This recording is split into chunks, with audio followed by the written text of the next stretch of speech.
Hey everyone, and welcome to a very special episode of Don't Open That Door. I am Justin, the investigative psychologist.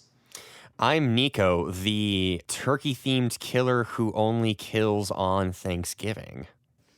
And I'm a Dana-Lantern. Okay, that's nice. I gotta give you that.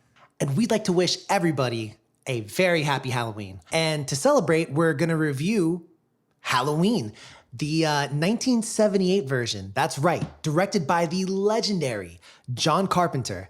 It stars Donald Pleasance as Dr. Loomis. We have Jamie Lee Curtis as Laurie Strode. We have PJ Soles as Linda Vanderklok, Nancy Kyes as Annie Brackett, and Nick Castle as Michael Myers with the mask on. And he also plays the Shape. So this movie is classic, but we're going to give you guys a synopsis anyways. That's just what we do here. So this movie opens with the POV of an unknown character. So this character kind of watches two people kind of fooling around a little bit. And then after the guy leaves, the character goes upstairs. And at this point, the person is identified as Michael. And then we see from his point of view that he, stabs his sister, then goes downstairs as his parents arrive. And then, the point of view changes and we can see that Michael's just a little kid, only 6 years old. What happens after that, Nico? At that point, we fast forward 15 years and we are introduced to Dr. Loomis, Michael's psychiatrist. He's coming to take Michael before a judge to try and have him committed for good. At this point, Michael's 21 for those of you all keeping score at home. Unfortunately for Dr. Loomis, though, Michael, he escapes and he makes his way back home to Haddonfield. What happens after that, Dan? So now we're introduced to the main character, Laurie, and her friends, Annie and Linda. So it's actually a Halloween day, and Laurie and Annie are about to be babysitting some local kids, and their houses are like right across the street from each other pretty much. So Annie plans on picking up her boyfriend and then going to kind of having like a babysitting party at Laurie's house. So while we're kind of seeing their day-to-day life during the day of Halloween, we kind of see Michael making multiple appearances while he's stalking this girl, Laurie. Meanwhile, Dr. Loomis kind of makes his way back to Haddonfield because he realizes what Michael is going to probably try to do. So he tries to warn the local sheriff, who happens to be Annie's father. And at first, the sheriff is skeptical, but he agrees to kind of watch out for Michael. True. And one quick correction. This was my mistake. I messed up. It's Linda who plans on dropping by with her boyfriend. At that point in time, Annie's boyfriend is actually grounded. So she doesn't know that he's available as yet. That's my bad, audience. It's my bad. But no. What the hell? So Nico, what continues after that? Maybe I am. Night falls and Laurie and Annie both begin their babysitting gigs. Gotta get that cash flow. Michael makes several appearances stalking them again all the while, and Annie eventually drops her kid off with Laurie so she can hook up with her boyfriend. But she ends up getting murked by Michael. Old Merkin Michael's what they call him in the movie. And Linda stops by with her boyfriend, but Michael also kills them both. Before she dies, Linda manages to call Laurie, and while at first Laurie thinks this is a joke due to Linda's screaming, she becomes a little concerned when Linda falls silent and only hears heavy breathing remaining on the line. Speaking of breathing, Dan, you like to breathe, so what happens after that? I do enjoy breathing. Justin and I don't. Laurie actually puts their kids to bed, and then she's like, all right, I got to go check on Annie, Linda, people over in that house. So she goes and discovers their dead body, much to her horror. And Michael then kind of sneaks up behind her and attacks her, but she actually escapes and makes her way back to her own house. Michael manages to get into her house as well, and they kind of have this chase scene, and they're kind of like fighting each other as they're battling through the house. So Laurie manages to, I guess, get the kids in a relatively safer room, and she hides in kind of like a closet type deal. Michael, breaks into the closet. She stabs Michael with kind of a makeshift wire hanger, and then Michael drops his knife. So she actually stabs Michael, and Michael kind of drops. He takes a little break. She gets the kids to actually escape, so they leave the house running and screaming. And Dr. Loomis, who happens to be, in the area, he's like, oh, snap, what's going on there? So he rushes over to the house. Michael gets up from the stabbing, I shit you not, just like The Undertaker does. And then, he attacks Laurie again, but this time Dr. Loomis he arrives in time and he shoots Michael a whole bunch of times, like what, 5 or 6, right? Yeah. Something like that. And he actually shoots Michael out the window. So, Laurie's kind of on the floor, traumatized in a heap. She's like, it was the boogeyman. And he's like, yep, definitely was. And then, he looks outside to check and see for Michael's corpse, and his body isn't there. Michael's theme song plays out as we get some, chilling shots of scenery and places that were in the movie, and then it's over. So, let's talk first about the visuals, because there's some really cool visual stuff to this movie. And we'll lead with you, Dan. So what did you think about the visuals? And was there anything that really stood out to you? I mean, I liked them a lot. And I think we kind of touched, if I remember correctly, we touched on this in the Friday the 13th episode. Correct, we did. But there's just a lot of really cool first-person shots from Michael's point of view. Or at least we think it could be Michael's point of view, which is part of the reason why it's cool, because I feel like anytime the shot is kind of a little farther away, as the viewer, I'm like, wait, is that Michael? Are we looking through Michael's eyes, or is this just another shot? And to me, that kind of adds to sort of the suspense a little bit, not quite knowing if Michael's here, if he's not. So I like a lot of those first-person shots. Nico, what did you think? I agree entirely with what you were saying, Dan, and I just wanted to say that I didn't even really consider that perspective of like, maybe it's not Michael, and I've always just thought it was Michael just the entire time. So that's just a really sort of like existentially scary thing to think about. But no, I did like the visuals, particularly, given its time, it looks really good. The visuals are really crisp. It looks realistic. This isn't a movie where there's going to be necessarily a huge neon streaking color palette or something. It's very domestic, and it's very, small and contained to this setting, and it works. It looks good. Yeah, I mean, I agree. I agree with both of my friends here. I think that, I really appreciate the fact that there were a ton of shots where, for example, there's the very first shot before Michael attacks Laurie for the first time. He's behind her in the shadows, and he stays there for just a couple seconds before he attacks. And that's like literally like the moment where you're like, no, turn around. He's right behind you. And, much like a confident lover, they don't rush it. You get a chance for the moment, and then it starts. If you follow what I'm saying here. Justin, are you implying that you have taken a lover who you would consider akin to Michael Myers? Is that the implication here? I guess it's better than the alternative, right? Yeah, let's go with that. So, wait, what's the alternative? Freddy Krueger? I mean, I don't know. Michael Myers takes his time, and that's very important. He also never runs in the movie. You never really see Michael kind of like, I know he gets stabbed a couple times and like falls down, but he always gets back up like Goku. Yeah. I mean, like, he literally never stays down. You could shoot this man a million times. Dude is invincible. Maybe he is. I mean, it's cool because, and we'll talk about it later, but they do build him, and then he is like kind of inhuman almost. But yeah, no. So audio. And first off, Dan, we would be remiss if we didn't talk about it. How's that theme working out for you, bro? I mean, the theme is just classic. It's Classico. Amazing. They just did a really good job with not only just composing the theme, but also having it recurring, and in the times that they played the theme, how they changed it slightly occasionally. Flawless. Yeah, I mess with it a lot. I also like the sound effects. There's little like, oh, you hear like an odd tapping noise at the window. Ding. Like, okay, my version was shit, but in the movie, it sounds really cool. And I like that, like, I guess sometimes people consider it to be hokey, but to me, it's kind of like, it's like salt. You need a little bit. You need just enough to give your food some flavor. Too much and you've killed it. But I think that this movie has the right amount of, dare I say, salt. Sonic seasonings. Deep cut for any of my vinyl heads out there. But I just love the audio. And also, like, Nico, how do you feel about, the audio, but also like Michael's lack thereof? So I love that Both of those, really. I think it's the soundtrack itself is fantastic, and the main theme. I don't know if the entirety of the soundtrack was composed by John Carpenter or just the main theme, but it's a banger, and I love that it's modal. That's just so fucking fun.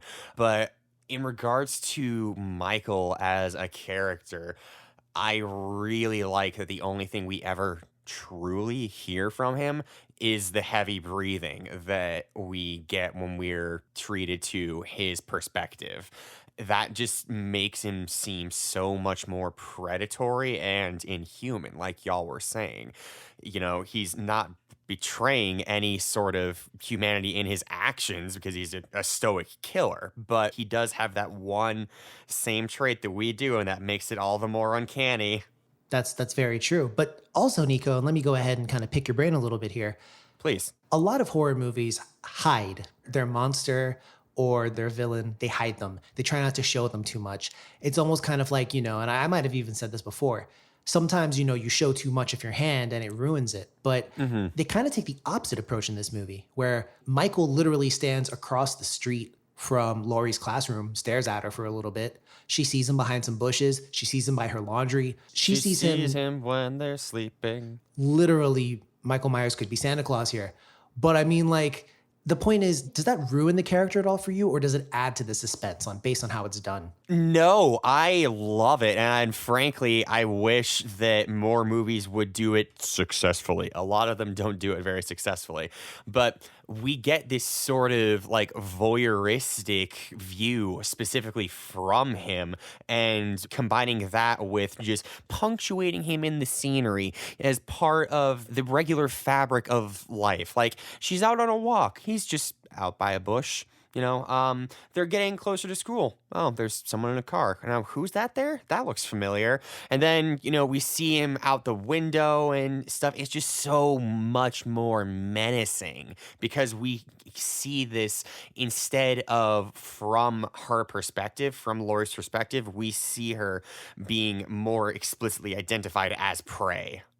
And what's interesting there as well, and I just thought about this, I think one thing that makes, Michael different from I don't know, some kind of monster or creature is that we see Michael as a child. So we know he is human, at least a little bit. Yeah.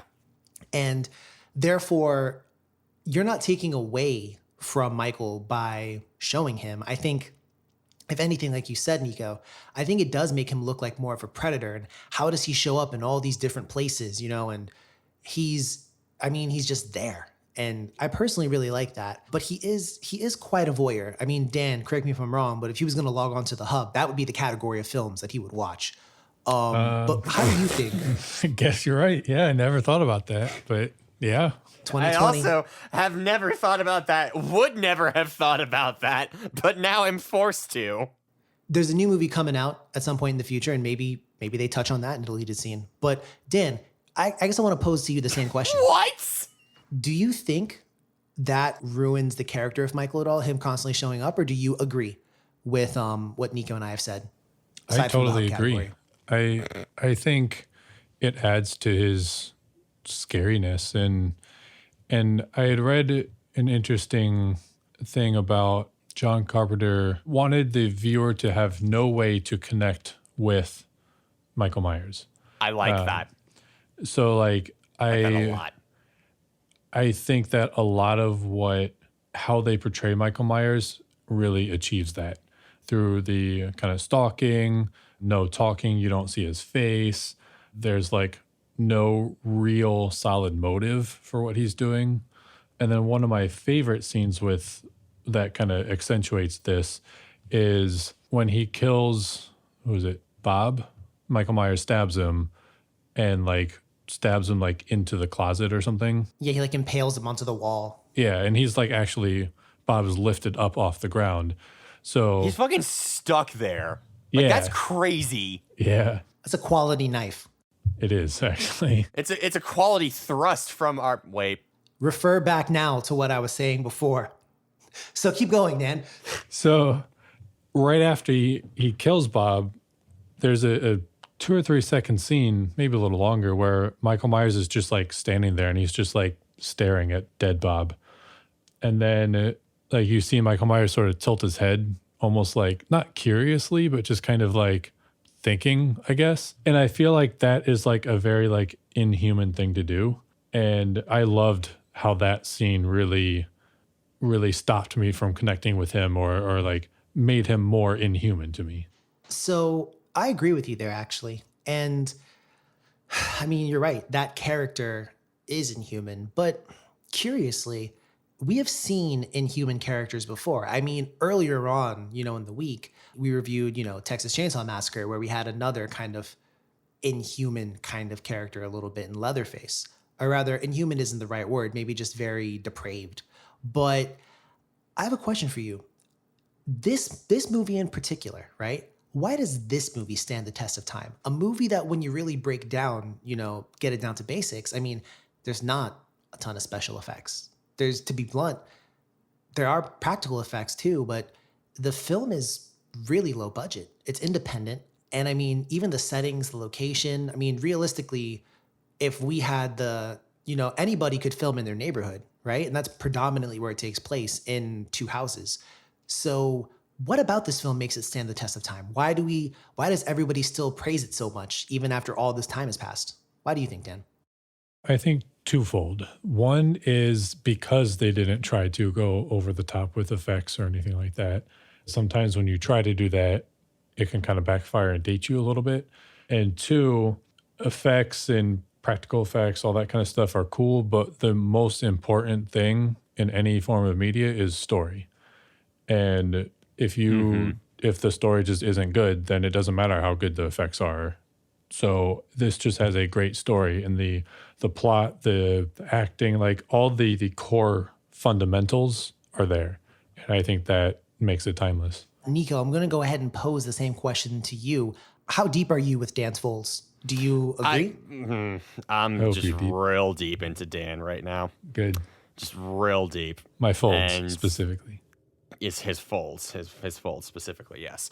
No, but I think this movie absolutely stands the test of the time, with one exception. When we are first introduced to Laurie's friends, Linda and Annie, Linda and I forget which one came second to the group, if it was Annie or Linda. I think it was Annie. The actor who's playing Annie is perhaps the least convincing actor I have ever seen, but I'm giving that some credit again because this is, like you said, an independent, but she just wasn't very convincing in being a friend to Laurie or Linda at all. It was very monotone and kind of off-putting. But the rest of the movie, insofar as it is, a horror classic, it absolutely stands the test of time. It's just a great fucking movie. It's a simple enough story that you can follow. It's very, clearly sort of telegraph the direction that it's going to be going through the camera work as well, just because we get so much of that through Michael's point of view. Considering this came out in 1978, that just makes it all the more impressive to me. All right, real quick, audience, you're about to hear me furiously type because I'm going to defend Annie later on. Not right now. Now is not the time, but soon, Nico. My retribution will be swift. Oh, okay. I said she was monotone. What is there to defend? You'll see. So, you said she was like the worst actor you've ever seen. Okay, she's not the worst actor I've ever seen. She's the worst actor in that scene. Words are worst like actor sounds. I've ever seen in that scene. You see? What? You see? So we're now going to move on to Dr. Loomis. Now, this is pretty interesting. I thought about this, and I thought it'd be an interesting question. What role does Dr. Loomis really play in this movie? What archetype is Dr. Loomis? Oracle. Why don't you go ahead, Nico, and let's take it back to How to Write Literature Like a Professor. And good reference. And let's go ahead and talk about that. What is the Oracle? What's his role here? So functionally in the movie that we've got here, the way that Dr. Loomis is working is that he is sort of telegraphing and forecasting to the audience in particular, the sort of the world building aspects and the lore and the character details that we wouldn't see if it weren't for his sort of, you could think of it as like he is the exposition character, kind of, if you want it to be a little bit more crude. But the reason that I say Oracle, you could also consider him to be kind of like a cronish figure, is because he is in a position of guidance and tends to have more like sage advice that is usually ignored at first, which it is in this film with the police chief. So first off, let me get this from you, Dan. Do you agree with kind of his role, Dr. Loomis as the Oracle? Mostly, yes. I also think that a big part of his role is also to provide backstory on Michael. And because he's the one who says, like, frequently, Michael is just a killer. He's evil. There's nothing human about him. You cannot relate to this person. He's just evil. I think that's one of the main reasons why he's in the movie, is to do that and give the viewer that backdrop on Michael. So, and before I give my point of view, I'm going to ask both of you, do you think that having him is necessary? Or do you think the information that he provides could be found some other way? I don't know, maybe one of the girls like reading a newspaper and finding out about Michael, or something else like that? Or do you think Loomis's role is entirely necessary? First off, this isn't a critique of the character. I love him in this movie. I am just asking, could it be possible to have this movie without Dr. Loomis? So Nico, what do you think? I think that it would actually be less scary without Dr. Loomis, because if we are in a universe where these characters are sort of like reading newspaper clippings and, it's a world where they are already cognizant of the dangers around them. Whereas when we have this sort of split perspective between Laurie's group and Dr. Loomis, we can sort of see the forces that are actively, like working against, or the force, I should say, working actively against Laurie and everybody. So like that further positions us as an outsider looking into Laurie's situation, because we know what's coming for her, and she nor her comrades do. Interesting take, Nico. So Dan, I'm going to flavor your question with a different spice here. Do you think that Dr. Loomis really does anything? Realistically, in the movie, he warns the sheriff, which the sheriff could have easily just been warned by a radio call or something like that from the mental hospital that Michael's escaped and he might be coming back home. He stands outside the Myers house, and then at the very end, he rescues Laurie, which is a job that the sheriff could have very well done. So let me ask you this. Do you think within that context, he's necessary? For example, could he have just been there at the start, maybe, drop his exposition and then not necessarily have gone to Haddonfield? Or do you think him going to Haddonfield and doing these things adds to the movie? I mean, I think it adds to the movie. I don't think that you can totally judge a character only based on the actions that they take in the movie, because there's other roles aside from just strictly what they physically do. So again, I think that with his role to me as providing backdrop and backstory and everything on Michael and his character, his inhumanness, I think that's an important thing throughout the movie. Now, could it have been done without him? Probably, but I don't think that he was unwelcome in the movie to me. Like, I never thought, oh man, this is a pointless character. He doesn't do anything or anything. So while it may have been possible to do it without him, I don't think it was an issue that he was there or anything. So for the record, right, I actually agree with both you guys. And it's funny because remember I talked earlier about Michael sitting up like the Undertaker? Yeah. Well, I actually think that you can use another wrestling kind of metaphor here. Michael is the Undertaker and Dr. Loomis is Paul Bearer, RIP. He's his manager, essentially. I mean, he cuts promos multiple times throughout the movie just to let you know how intimidating and evil Michael is. Like, he literally does that. Literally, he goes like, no man could have done that. He's not a man. I am He's no evil. man. He said that he knew Michael for 15 years. And I think it was, I forget the split, but it's like 8 of them, he tried to reach him. And then the other 7, he tried to get him locked up for good.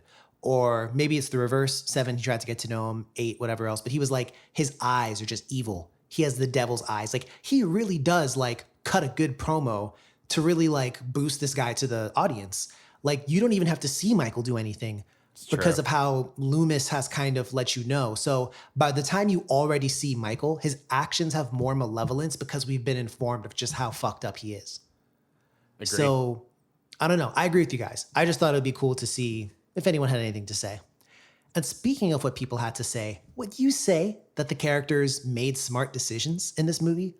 Who would you say maybe made some of the best choices? I'm going to lead off with you, Dan. Who made some good choices here? I think pretty much all the main characters made good choices.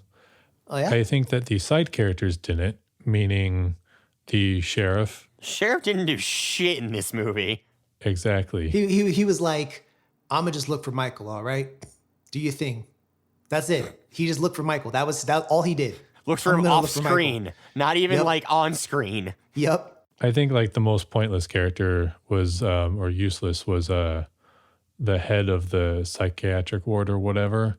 Oh. Because like after Michael escapes, the next day Dr. Loomis goes to the hospital ward, whatever that place was, and he's like talking with the guy there about Michael escaped and I think he's going back to Haddonfield. He's going to do this, and the guy is just like, he's not Well- going to do that. No, he's not. You're just making all that up.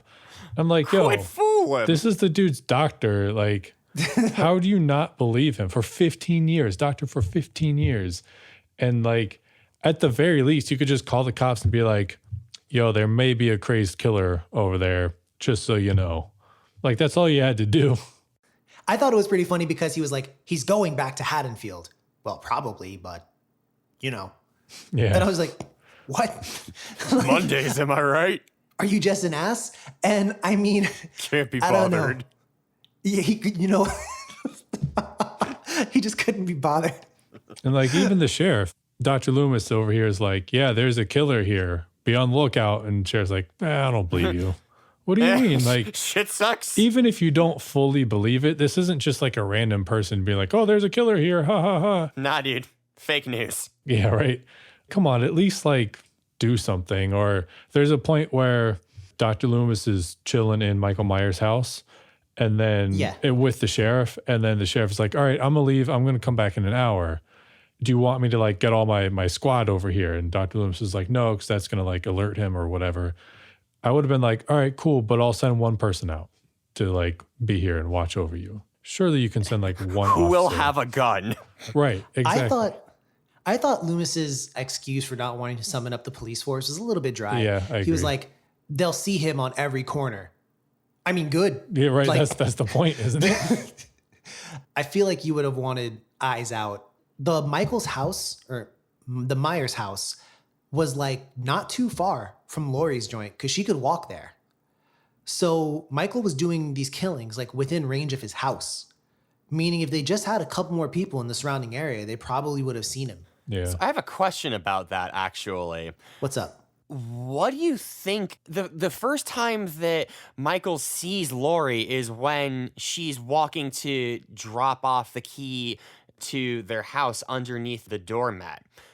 Is Homeboy going around and just like trying to get her because she was on his fucking porch? So I thought about this. I thought it was because he felt some kind of relation to her. And audience, at this time, we're reviewing this with no knowledge of future films. I thought that he was doing it he saw her and the kid, I believe. Mm-hmm. And that probably reminded him of his childhood. Yeah. Oh, I think actually, no, she that reminded tracks. him of his sister that he His had sister, killed. yeah, no, that tracks. That absolutely tracks. So that was my thought. But speaking of tracks, Nico, why don't you show me yours and your thought process? Did you think anyone made real good decisions here, or maybe some real bad ones? Yeah, I think in particular, Mike made a good decision in getting up like the Undertaker. That was pretty cool. That was pretty cool in the background. I love that shot. Yeah, no, but I think that, okay, these are teenagers and they are horny teenagers. So they're gonna be dumb because of their lack of awareness. And in this movie, they don't like over exaggerate that aspect necessarily, but like it's written in a way that it makes sense. So considering who they are and where they are, I think it is perfectly understandable. Having said that, Annie or Linda, whichever one had the little sister, that little sister fucking sucked. No, I don't think that was the little sister. I think was she a was neighbor. watching that kid. Yeah. That was the Oh. Wallace's kid. Fuck that kid. The kid sucks. I like when the little kid goes over to Tommy's house, who's the kid that Lori's watching, and he's like, "We're carving jack-o'-lanterns." And she's like, "Nah, we're about to watch this movie." Yeah. And that was like, that was it. They just started watching the movie. Speaking of an interesting little piece of trivia, one of the movies that they watch in the movie is actually The Thing from Another Planet. I believe that's what it's called. Is it The Thing from Another Planet? I think Nico? so. When it shows up on screen, it's just the thing. I'm sorry. It's The Thing from Another World. I always get that. I was getting the name wrong. But yes, but that's actually the original version of which 4 years later, John Carpenter would have the kind of redo, the remake of in The Thing, the more popular version. Do you think he knew he was going to do that or like wanted I to don't do know. that? Nico texted me. I fucking bet he did. Nico texted me, and I don't know, because he could have just been an admirer. Or he could have, maybe in the back of the head, he was mulling around the idea. But I think either way was to Yeah. pay, you know. Bro, John Carpenter is a literary motherfucker who, like, always has a thing for this kind of shit. That is I thought you were gonna say- absolutely intentional. Again, the cunning linguist Nico strikes. He's got a thing. Yeah, he sure fucking does. I also thought you A said he was a long-running literal. thing. A literal motherfucker. And that brings me to this question. Where were the parents? Like, I know that these two houses, yeah, they were gone. Wait, yeah, where Date the night. fuck were they? Oh, they're Everybody going was date gone. night. It's Halloween. They wanted to go on a spooky dinner date. Yeah, true. Lori was screaming They said bloody fuck them murder. kids. Lori was screaming bloody murder. Help me, somebody help me. Sheriff earlier in the movie said, it's nothing but houses lined with parents and kids. And it's like, okay, Lori goes to one house up. They're not trying to help me because I guess they're just, I don't know. And you see the woman, agoraphobic. like, look out from Yeah. the blinds and just be Yeah. like, nah. I mean, Lori's like bleeding, her shirt's ripped. Like, does she not have a reputation in the neighborhood as like an honest, good girl? That's a good that's point literally too. Yeah. that's literally her reputation, is that she's the good girl. They call her a Girl Scout. And I'm just like, that's so wild that, you know, they do all that. Maybe But- maybe their parents got beef. Oh, snap. And They they're don't like, like nah, this fuck guy. this girl. I'm not helping them. So I will real quick now dedicate 30 seconds. Hey, Nico. Hey, Fuck you. Annie's a good character, okay? I liked her acting. I also kind of liked her character because I feel like she was trying to look out for her friend and try and kind of push her a little bit into, you know, being a little more social, being out there a little bit more. I think, you know, she was like, I told this guy, you know, that like you were into him, and Lori kind of freaked out about it, but that was something Lori wanted to do. I don't know. I feel like she was a good friend. She did kind of dump her with watching the kid, but that was just so, you know, you can't really hate somebody for trying to get it in. You know what I mean? oh no! You misunderstand me. Everything that you said about that character was correct. She could have just said it without sounding like she had a sinus infection. Hey, whoa, first off, as someone with a nasally voice, I fucking take offense to that. Secondly, Motherfucker, who are you talking with right now? Me too. all right then. So why the self-hate, bro? Secondly, right? I feel like Because she I know wasn't how to that monotone. emote. I'll fight you on this with my Wiimote. Pause. How about that? Pause. So now we're gonna pause and then press play on a different section. What would you guys do? So this is the classic scenario, right? In this setting, what's happening is this. We're having a house party. It's the three of us, and I don't know. Let me give myself a roommate. We'll call him Bonner. So it's the three of us and Bonner, and we're, you know, it's Halloween night. So we're watching, I guess we can't watch Halloween, otherwise this gets too meta. But we're watching you know, The Thing from Another Planet or The Thing from Another World. I forgot it again. But Thing from another burrow. basically we're watching that, and all of a sudden we hear this girl screaming across the street, "Help me, help me." Do we help? Would you help? I mean, I would certainly go and see what the fuck was happening, at least. All right, so she rushes into the house, and Dan, this next question's for you. She's like, Michael Myers is outside. He's trying to kill me. And then all of a sudden, like, the lights get cut, the phone lines get cut. This is the 1970s. I forgot to tell you guys. So we're all wearing, like, bell bottoms, and we don't have cell phones. Wait, we're wearing bell? Oh, God, yeah, that was a thing. So, I mean, what is really about to happen here? Would you try and squat up? Would you try and Hell escape? yeah. Oh, squad up. What's one dude? 3v1. We'll find our fucking baseball bats and shit. Of course, that would lead to my demise, but I mean, hey. Yeah. Because I was gonna say, do you think, and now, like, if you maybe, I don't know, maybe you kind of like knew a little bit that maybe if you knew Michael Myers was like mad tough, would you still try and fight him? Nah. Probably not. I mean, if I knew he was like invincible, had like auto life on him, then I wouldn't. But I mean, last I saw him, he was some 6-year-old kid. So, All right. Last I we saw would, you were shit. so we would Pretty just much. literally like stomp him out, like see him stop. Because here's the thing: Or try to.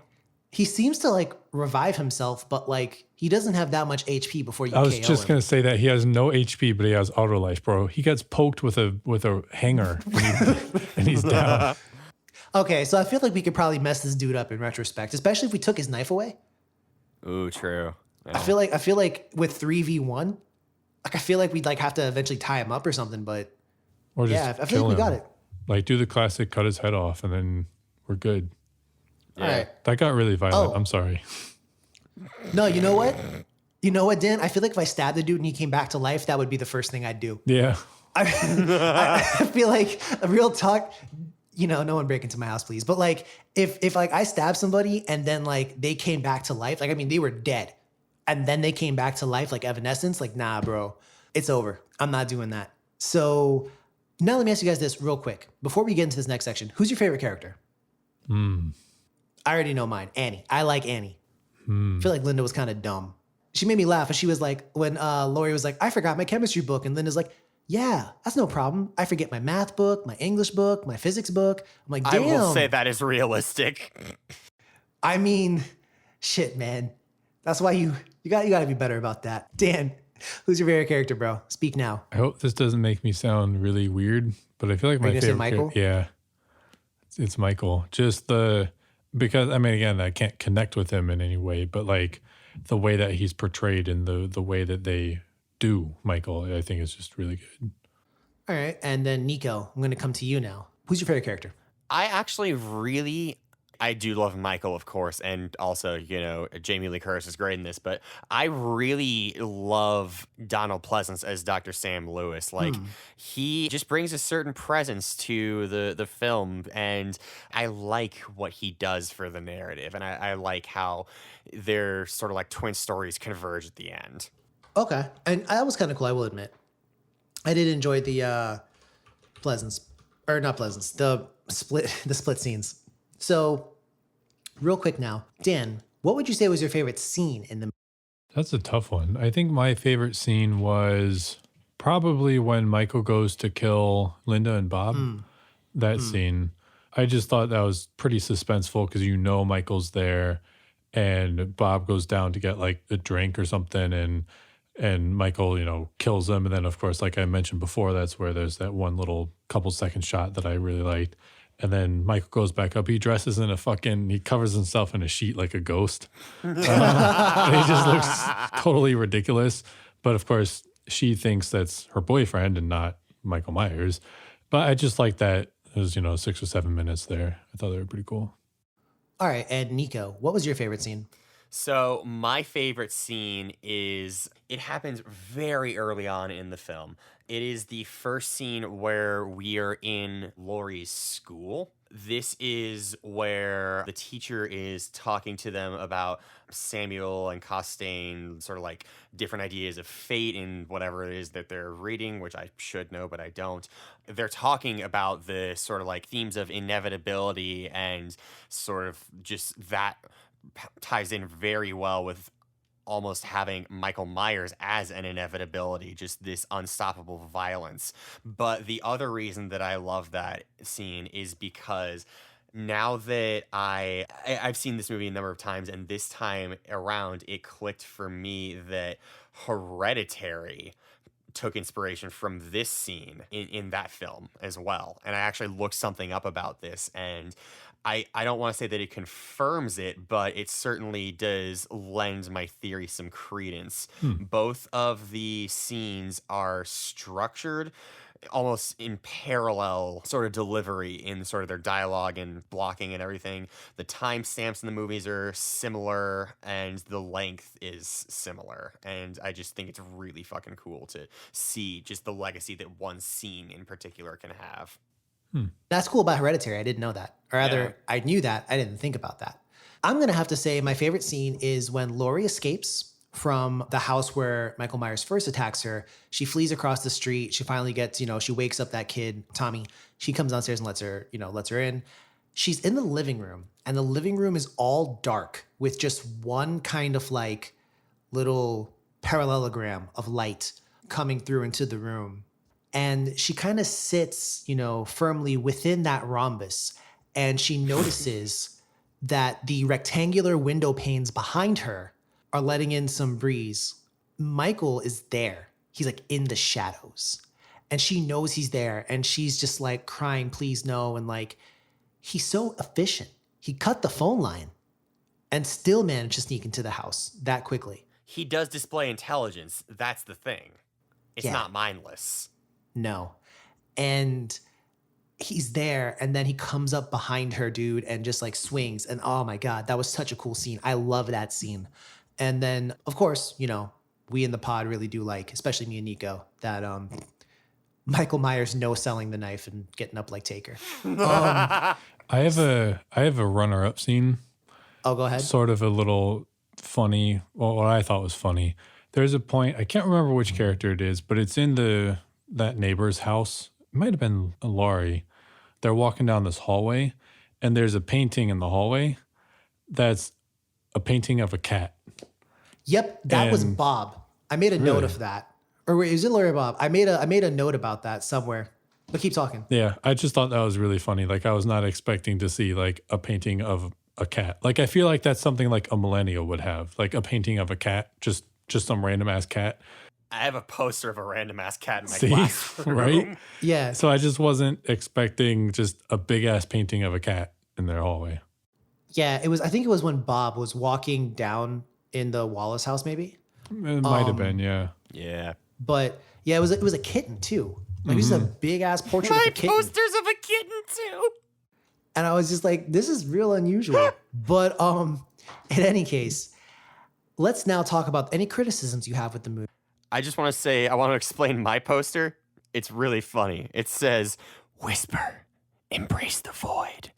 And the kitten just looks absolutely distraught. It's a really fun thing to put in a place of learning and positivity. And Nico's explained it. So let's now talk about any criticisms that you might have had with this. So I'm going to go ahead and lead off with you, Dan. Do you have any major criticisms, minor criticisms, anything at all?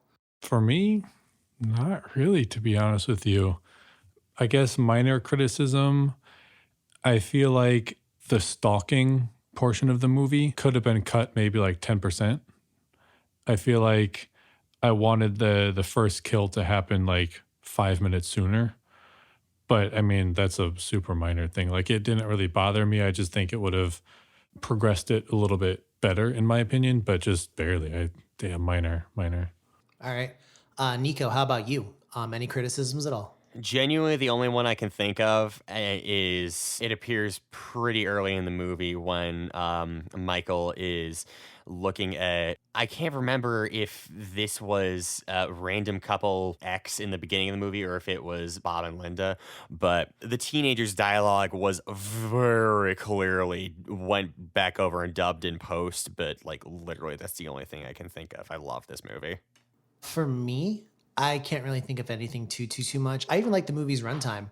I think 130 is a really good runtime. I think it's like 120 something, like 125, 128 maybe. But it's a really good runtime. I liked it. I thought it was trim and to the point. The only real criticism I have is what I pointed out before about Laurie screaming bloody murder and no one hearing her or coming out to help. I almost feel like that's not really representative of a neighborhood like that, particularly one where we know there's like a high school not too far because she walks home from high school. So you would have to assume that there's high school kids, and I mean, they're going to be outside, right? So that's really the only real criticism I have. I mean, I love this movie to death. But let's talk about the critics. Did they love the movie? So on Rotten Tomatoes, this movie's got a 96% fresh. from the critics. It's got an 89% from the audience. Nico, where do you put this? Man, this is one of my favorite horror movies, and it's one that it stands the test of time because of how influential it is, and just for that alone, like every time I have watched this movie, I have loved it, and it's just, I think it's a requirement if you're a fan of the genre. I'm gonna give it a 95. Wow. Okay. Dan, how about you? I'm going to give it a 90, solid 90. Interesting. I'm going to give it, believe it or not, a 95. Oh. I think Oh. this movie gains to me a couple points just due to its legacy, due to all how influential it is. I mean, is this still the largest grossing indie movie of all time? Or has that been surpassed now? I'm not 1,000% sure. But I know it was, at least at one point it was, and it probably still is. Would you recommend this to a friend? Yes. Yes. Yes. Also, it was topped by Blair Witch Project. Huh. Fucking Blair Witch Project. I mean, Blair Witch Project. So, now, does this get the golden seal of approval? I say yes. Abso-fucking-lutely. Yes, definitely. This movie's been stamped with the golden seal of approval. I feel like we've been giving them out a little bit more recently. We just recently gave another movie the golden seal of approval. I think it was The Wailing, wasn't it? Yep. Yeah. Yeah. Much to everyone's surprise on my end. So, yeah, that brings us, to the conclusion. We said it before, but we kind of like to more formally say it, rest in peace to Donald Pleasance. He was involved in a lot of stuff. And he was even, we were reading up before the pod, he was even, a squad member in the British Air Force back in World War II. And, he was awesome guy. So he will definitely be missed. But if you like what you've heard, please go ahead and, give us a follow. We're on Twitter and Instagram at DOtD Horror. We're on Facebook. Don't open that door. We here at the podcast are going to have a little Halloween celebration. We're going to, try to virtually celebrate as best we can. But in the meantime, we hope everybody stays safe. If you're going to pull a Dan and have a big bag of Kit Kats, do your thing. Have a great night, everyone. Have an amazing Halloween. We've loved this month of just Halloween themes and weeks, and can't wait to do it all again next year. Everyone stay safe. Have a great night. And please, ladies and gents, don't open that door. Bye.